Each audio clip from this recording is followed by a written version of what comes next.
How's it going, everybody? I wanted to talk today about one of the most critical elements of leadership, and that is mentorship. Both being mentored and being the mentor. That's right. A critical part of your leadership journey is receiving mentorship. You don't always have the right answers. You're not always the most knowledgeable person.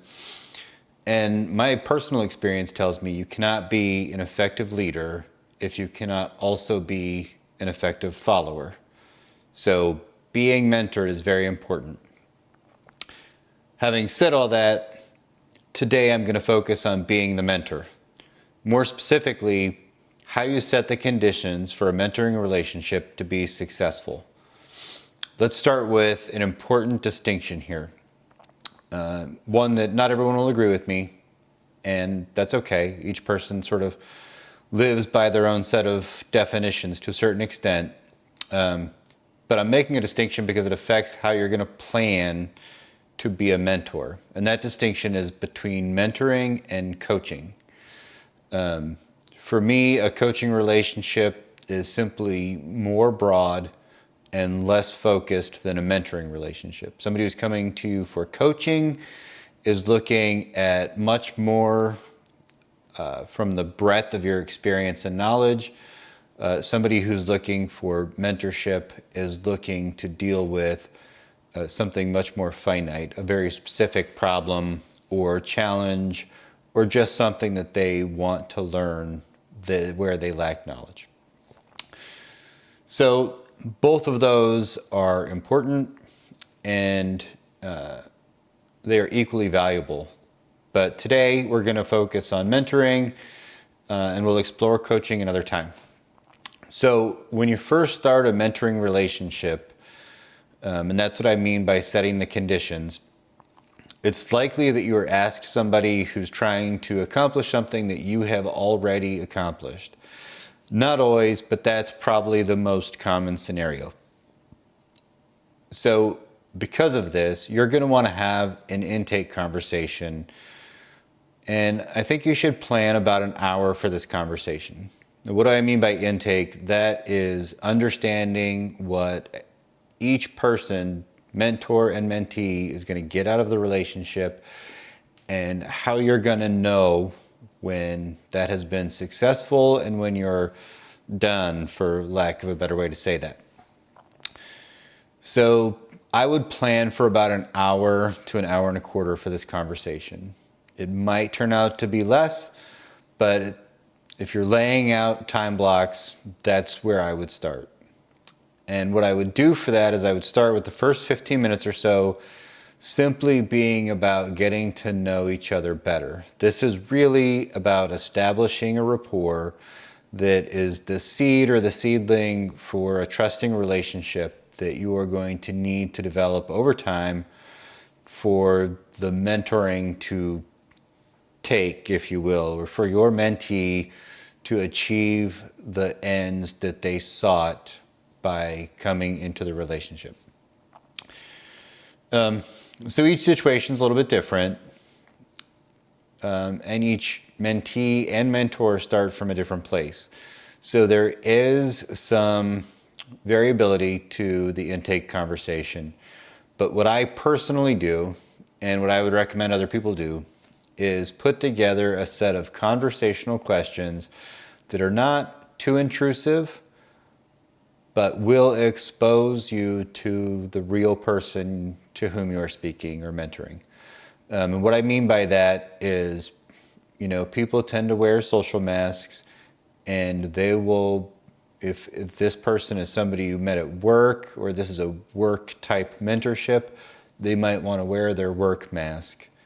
And you're going to want them to willingly take that mask off and expose themselves. What their passions are, what their beliefs are, those things are going to be very important to how you help them. So you're going to want to have that set of conversational questions, and you're going to use that to guide the conversation. If you don't get through all of them, don't let that be an obstacle for you. Don't let that be a challenge. It's not a checklist for you to complete It is a set of conversational questions to ensure that the two of you get to know each other. It's a two-way street, and both ways are terribly important at the beginning of the mentoring relationship. So I would cap off that first sort of 15 or so minute time block by asking your mentee or your prospective mentee if they have had a mentorship relationship before. And if they say yes, I would ask them what they liked about it, what they learned from it, and what parts of it did not work for them. If they haven't, you can look at some other avenues of approach. You can ask them if they had a favorite teacher and what did that teacher do to be their favorite. You can ask them if they had a favorite sports coach and what did that coach do that made them be better, feel better, or however you want to phrase it. The idea is to establish in their mind a precedent for where they've had what they believe to be a successful mentoring relationship, so that you can fold some of those elements into your own program with them. Now, from that, you will establish a clear segue into the next part of the conversation.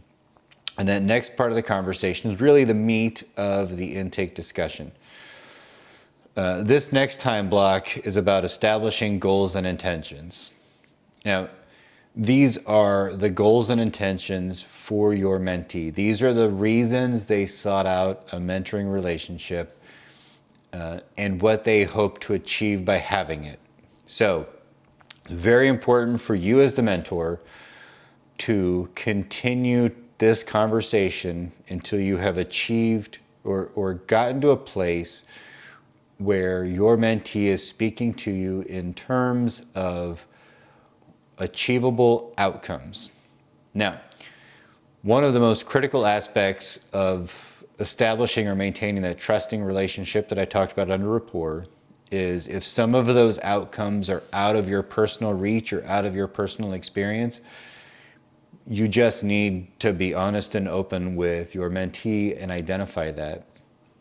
The best case scenario is you actually know somebody else who's been successful with that outcome, and you can connect your mentee to that other person as well for them to get some insight, or you can add that person to one of your mentoring conversations or a couple of your mentoring conversations where you're going to focus on that outcome.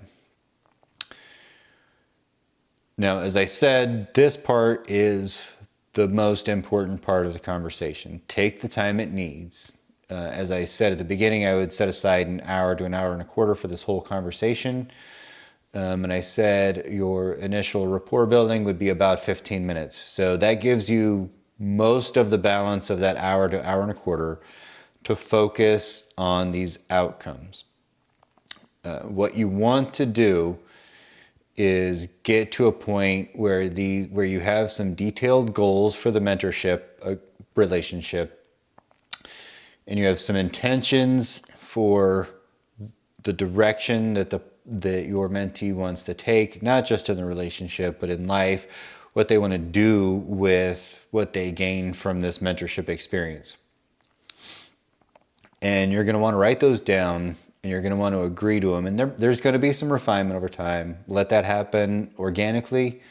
But it's important that at the end of your first conversation, you and your mentee have agreed to why you're having this mentorship relationship and what the natural outcomes of it look like.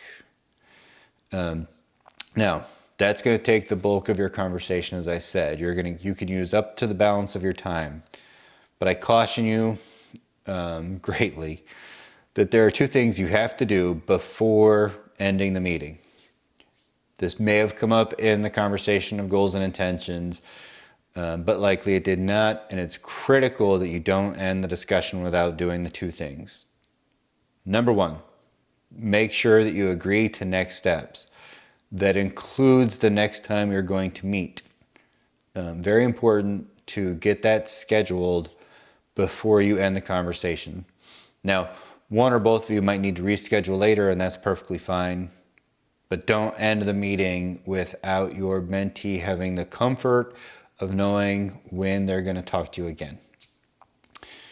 There may also be homework associated with the next steps, a situation that you might want your mentee to think about a situation that occurred where they wish they had acted differently or there had been a different outcome than what was achieved.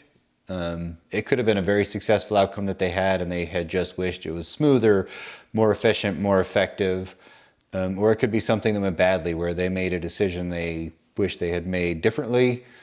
But have them think about something like that. That could be homework that you give them. Another thing that could be homework that you give them is refining the desired outcomes from the mentorship relationship. All of those are fine. What's important is that you and your mentee talk about next steps, document next steps so that there can be some accountability in the relationship. And then number two, the second thing that you need to do before you end the intake meeting is give the mentee an opportunity to ask any last questions. You can't establish the trusting relationship that you need to have between a mentor and a mentee if the last impression or the final impression the mentee has of your intake conversation is that they had unanswered questions. Now, you might want to turn some of those questions into homework for your mentee. That's fine, as long as you both agree to it. But make sure that you give your mentee that final opportunity. I've always referred to it as giving them the last nickel. Whatever phrase or terminology you want to use is the phrase and terminology you want to use. But the point is, don't end the conversation without your mentee having a chance to ask any final questions. I hope this was useful to you. If you have questions, please feel free to drop them in the chat. If you agree or disagree with what I said, let's have a discussion. Interested in your comments and your feedback. Thank you.